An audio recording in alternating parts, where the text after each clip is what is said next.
बंधुओं, आज मैं रामचरितमानस की वर्तमान परिप्रेक्ष्य में व्याख्या के क्रम में 17वां भाग बना रहे हैं।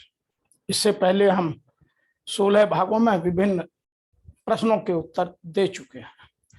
आज मेरे एक दर्शक ने बहुत अच्छा प्रश्न कहा है और जिसकी हम आज व्याख्या कर यह समझने की कोशिश करेंगे कि रामचरितमानस में बाबा तुलसीदास जी ने सगुण और निर्गुण दोनों भक्तियों का वर्णन किया है।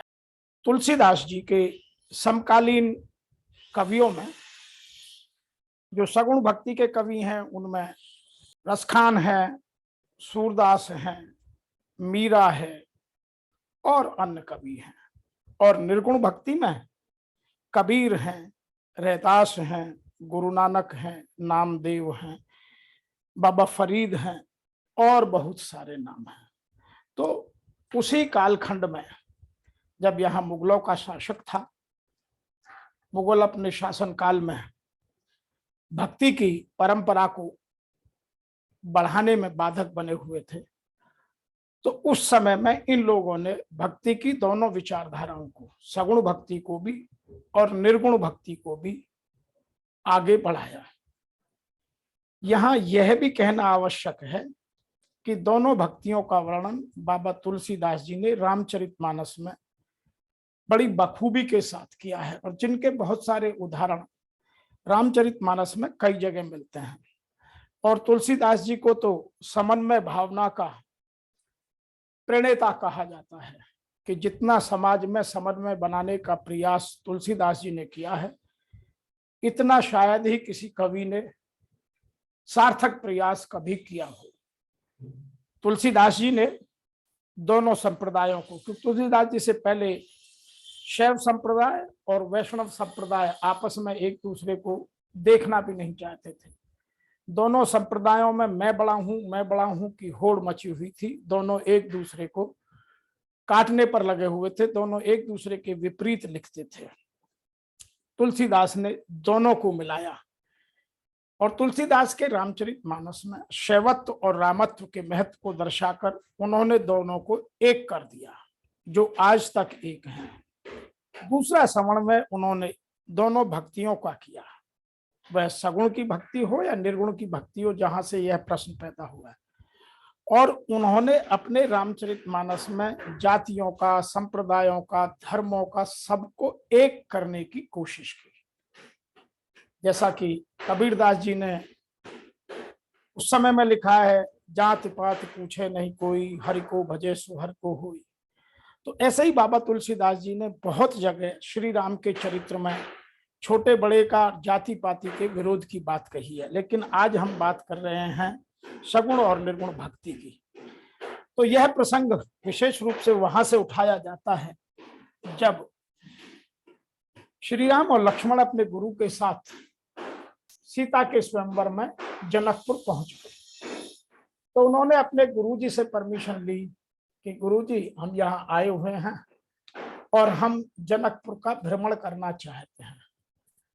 तो वो दोनों भाई जनकपुर के भ्रमण के लिए अपने गुरु की आज्ञा के बाद निकले, क्योंकि दूसरी जगह का ज्ञान उन्हें नहीं था। इसीलिए गुरु की परमिशन होना बहुत आवश्यक है, क्योंकि वहां किस तरह के लोग हैं, किस संस्कृति के लोग हैं, वह सब गुरु पहले से जानते हैं।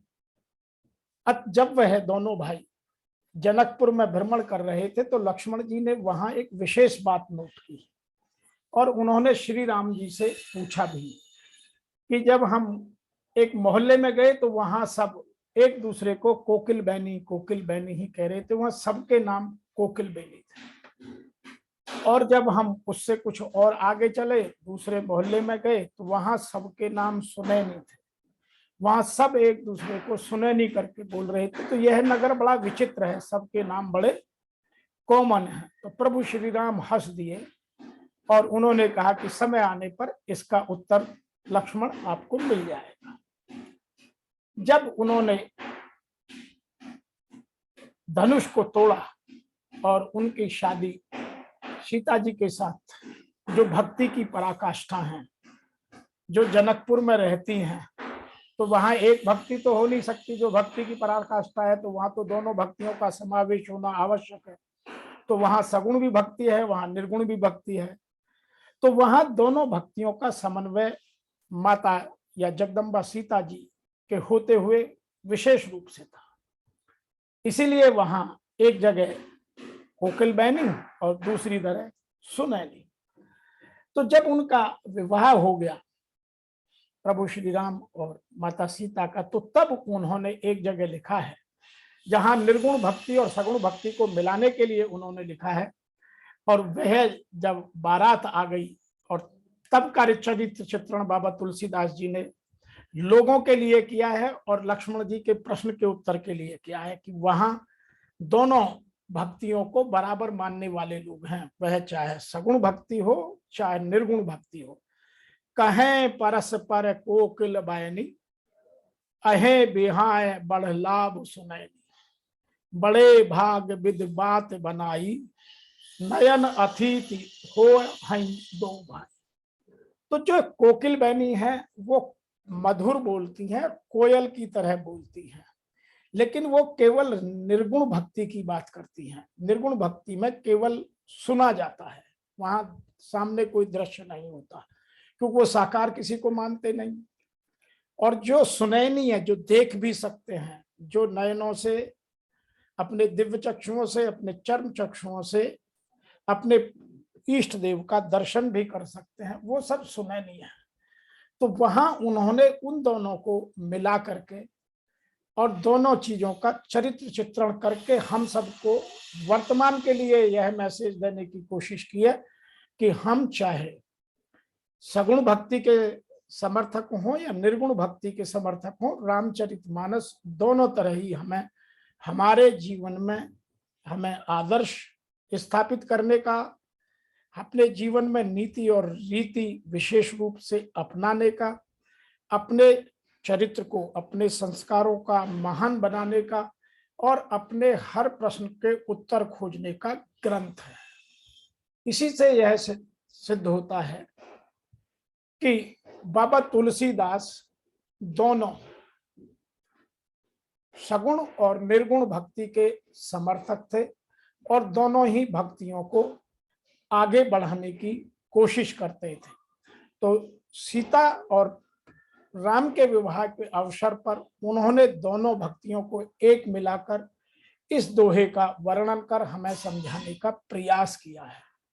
तो आज जो वर्तमान में बहुत सारे लोग तरह तरह की भक्तियों के, बहुत सारे संप्रदाय, बहुत सारे गुरु, बहुत सारे अपने अपने धर्म, अपने अपने संप्रदाय, अपनी अपनी गद्दी बनाकर बैठ गए हैं, वह सब रामचरितमानस हमें यह समझाती है कि सब एक है।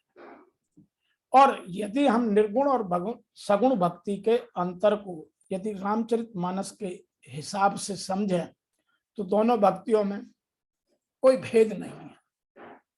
जब तक हम सगुण भक्ति को नहीं समझेंगे, तब तक निर्गुण भक्ति समझ में नहीं आ सकती।